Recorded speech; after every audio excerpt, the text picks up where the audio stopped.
कहानी के शुरू में हम एक आदमी को देखते हैं जो एक गुफा में अपने डॉग के साथ था। वहाँ पर बड़े से संदूक में खजाना छुपाने आया था और साथ ही उसने इस जगह का नक्शा भी बनाया हुआ था ताकि बाद में भी वो यहाँ पर आ सके। जब वो यहाँ से जा रहा था तभी सारी गुफा हिलने लगती है। ऐसे लग रहा था जैसे कोई ज़लज़ला आ गया हो। बाहर जाने का रास्ता बंद हो गया था। उस आदमी का डॉग तो दूसरी तरफ चला गया था पर वो उधर ही गुफा में फंस गया था। वो अपने डॉग को एक संदूक और यहाँ का नक्शा देकर कहता है, जाओ जाकर थोड़ी दूर एक विच का घर है जो जादू करती है, उसको ये चीजें जाकर दे आना। वो डॉग ऐसा ही करता है पर वो बेचारा उधर ही फंस गया था। उस आदमी का डॉग जादूगरनी के घर तक पहुंच जाता है और उसको सारी चीजें दे देता है। इसके बाद कहानी में हम कुछ आगे का सीन देखते हैं जहाँ पर एक आदमी जिसका नाम एमिट था, जो उसी आदमी का पड़पोता था जो गुफा में दफन होकर मर गया था। वो बैठा अपने बच्चों और उनके दोस्तों को ये कहानी सुना रहा था कि कैसे उसके दादा ने इस गांव में खजाना छुपा कर रखा हुआ है। पर यहाँ पर हमें पता चलता है एमिट के बेटे का जो दोस्त था उसके अंकल से उसने कुछ पैसे लिए हुए थे। वो आदमी अब एमिट से उधर ही पैसे लेने आ गया था और साथ ही बहुत सारा इंटरेस्ट भी मांग रहा था। वो एमिट को नोटिस देता है कि 5 दिन के अंदर अंदर उसे उसके सारे पैसे लौटाने होंगे। अगर उसने ऐसा ना किया तो उसका घर और फार्म जब्त कर लिया जाएगा। वो आदमी सब कहकर चला जाता है। उसके जाने के बाद कुछ लोग एक गाड़ी में एमिट के दादा का कुछ सामान लेकर आते हैं जो मरते हुए वो एमिट के नाम कर गए थे। उसको एक बड़ा सा बॉक्स दिया जाता है जिसको एमिट देखकर बहुत खुश होता है। वो ये सोच रहा था कि शायद उसके अंदर बहुत सारे पैसे होंगे जो हमारे काम आएंगे और मैं अपना सारा कर्ज वापस कर दूंगा। लेकिन जब वो उस बॉक्स को खोलता है तो उसमें एक डॉग था जिसको टिम्बर कहकर बुलाया करते थे। वो उसको अपने बच्चों को देकर अपनी दोस्त के साथ शहर की तरफ काम के सिलसिले में चला जाता है ताकि वो कुछ पैसों का बंदोबस्त कर सके और अपनी बड़ी बेटी को ये जिम्मेदारी देता है कि तुमने सब बच्चों का ख्याल रखना है। एमिट का बेटा उसकी दोस्त की बेटी के साथ उस बॉक्स को उठाकर अंदर लेकर आता है जिसमें टिम्बर था। उसको उस बॉक्स में से अपने डैड के दादा की तस्वीर और एक नक्शा मिलता है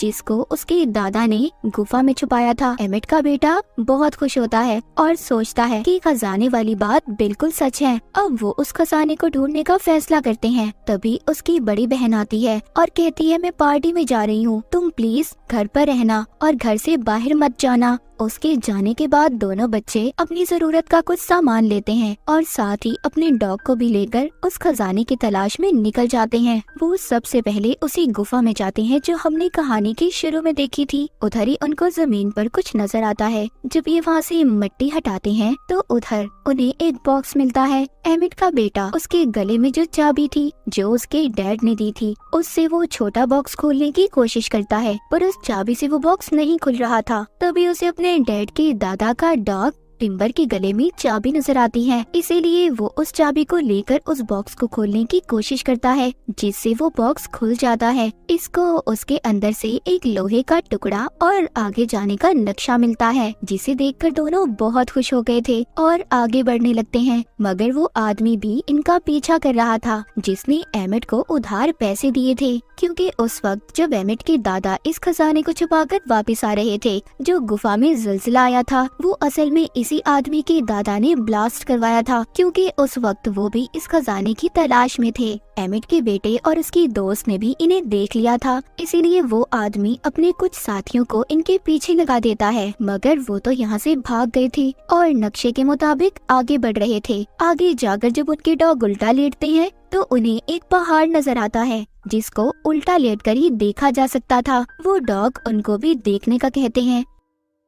एमिट का बेटा और उसकी दोस्त जब ये देखते हैं तो उन्हें भी वो पहाड़ नजर आ जाता है। जब ये थोड़ा सा आगे जाते हैं तो उन्हें आगे जाकर एक सोने का सिक्का मिलता है जिसको देखकर दोनों बहुत खुश हो गए थे। ये अब सोचते हैं ये दोनों बिल्कुल सही रास्ते पर हैं। थोड़ा सा आगे जाकर इनको एक पत्थर दिखाई देता है जिस पर लिखा था कि अगर आगे खजाना लेना चाहते हो तो तुम्हें उसी तरफ जाना होगा जिस तरफ वो पहाड़ इशारा करता है। वहाँ जाकर तुम्हें बहुत सारा सोना और चांदी मिलेगा। अब ये दोनों और इनके डॉग्स पानी में तैरकर दूसरी तरफ जाने लगते हैं। वहाँ पहुंचकर अब ये बहुत ज्यादा थक गए थे। इनको थकावट के साथ साथ भूख भी लगी थी। वो सोचते हैं कि क्यों ना मछलियाँ पकड़कर पका ले, क्योंकि अपने साथ ये खाने पीने का कोई सामान नहीं लाए थे। उधर उनके डॉग लकड़ियाँ जमा कर रहे थे, तभी उन्हें एक सुराख नजर आता है। उधर घर में एमिट की बड़ी बेटी वापस आ गई थी, जो अपने भाई को जब नहीं देखती तो बहुत ज्यादा परेशान हो जाती है। घर में एमिट अपनी दोस्त के साथ आ गया था। वहाँ आकर जब ये बच्चों का पूछते हैं तो एमिट की बड़ी बेटी झूठ बोल देती है कि वो अपने दोस्त के घर गए हैं। इधर एमिट का बेटा जो अपनी दोस्त के साथ खजाने की तलाश में था, उन्हें जंगल में एक सुराख मिलता है जिसमें इन्हें एक घंटी और कुछ पुरानी चीजें मिलती हैं। उस घंटी पर कुछ लिखा हुआ था। एमिट के बेटे की दोस्त उसे समझाने लगती है। उसको पता चल चुका था। वो कहती है ये हमें आगे जाने का रास्ता बताएगी। तभी उधर एक भेड़िया आ जाता है,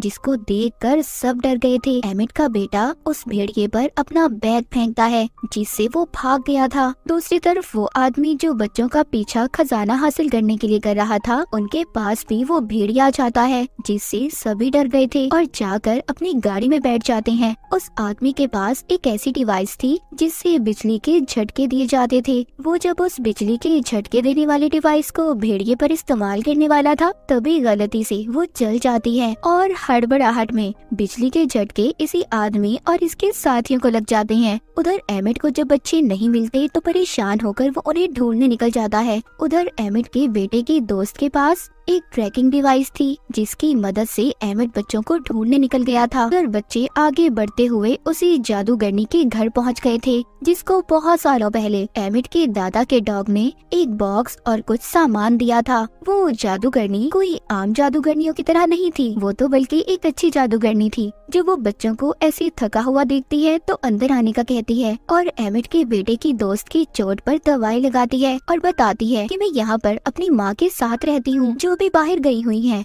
एमिट का बेटा जब अपने बारे में बताता है तो जादूगरनी कहती है उसके डैड के दादा का नाम लेकर, क्या तुम उन्हें जानते हो? वो कहता है हाँ, वो मेरे डैड के दादा थे। तभी वो जादूगरनी उसको एक बॉक्स देती है जो बहुत सालों पहले उसके डैड की दादा का डॉग इन्हें देकर गया था। वो बताती है कि मेरे खानदान के लोगों ने इसे संभाल कर रखा था और अगर तुम उनके रिश्तेदार हो तो तुम इसको ले सकते हो। एमिट का बेटा अब उस बॉक्स को अपने गले में लटकी चाबी से खोल देता है, जिसमें से उसे एक छोटी कुल्हाड़ी और आगे का नक्शा मिलता है। बच्चे जब बाहर देखते हैं तो उधर वही आदमी आ गया था जो इनका पीछा कर रहा था, मगर वो जादूगरनी अपने घर के खुफिया रास्ते से उन बच्चों को घर से बाहर जाने का रास्ता दिखाती है। तभी उसी जादूगरनी के दरवाजे पर वो आदमी भी आ गया था जो बच्चों का पीछा कर रहा था। वो जादूगरनी से पूछता है कि बच्चे कहाँ पर हैं, जिस पर वो झूठ बोलती है कि वो नहीं जानती कि बच्चे कहाँ पर हैं। वो आदमी इसको अपनी बिजली के झटके देने वाली डिवाइस दिखाकर डराता है। कहता है देखो, अगर तुमने मुझे सच ना बताया तो अच्छा नहीं होगा तुम्हारे साथ।